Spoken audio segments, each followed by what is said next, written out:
Another day, another vlog mga ka-tiny, panibagong araw at panibagong video na naman tayo. Kaya keep on watching and don't go away.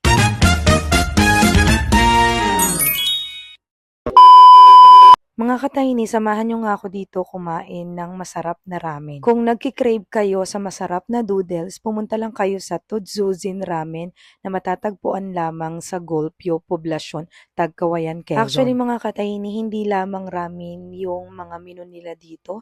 Mayroon din silang iba't ibang menu na pwede nyong kainin. Kung nagki-crave kayo sa may rice, pwede din po kayong umorder dito. Huwag kayong mag-alala mga ka-tiny kasi madali lang tong hanapin. Baybayin nyo lang ang Helena Street.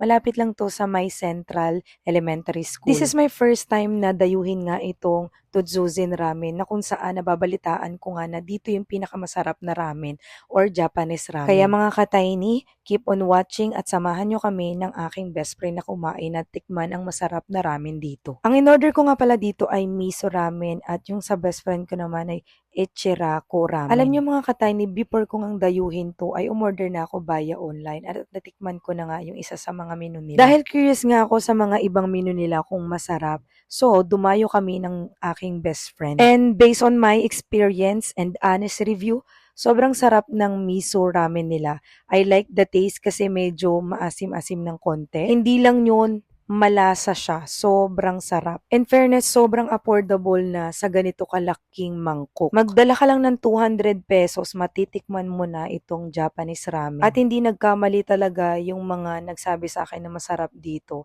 And in fairness, sobrang sarap. And thank you din nga pala kay Miss Laika, yung may-ari, nagpalibre din ng Coca-Cola.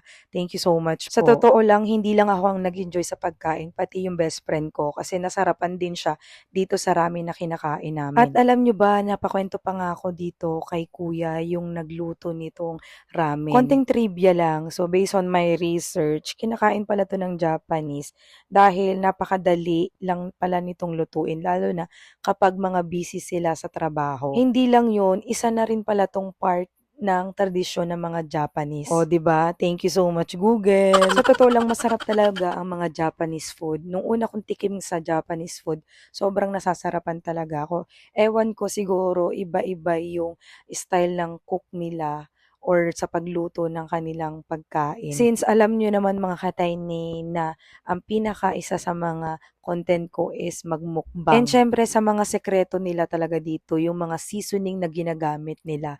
And dito nakita namin na masarap yung seasoning na ginagamit nila dito. Kung magiging honest ako sa inyo, syempre ito ay 9 out of 10 kasi masarap talaga yung pagkain nila and sobrang mura din. Tawang-tawa pa nga ako dito sa sarili ko kasi as in pinagpawisan talaga ako pagkatapos kong maubos yung ramen. So ibig sabihin lang niyan, nag-enjoy at masarap talaga yung ramen dito. Kaya mga ka-tiny, what are you waiting for? Dayuhin nyo na to at hindi kayo magsisising kumain dito. Anyway, hanggang dito na lamang po tayo. Maraming salamat sa panonood.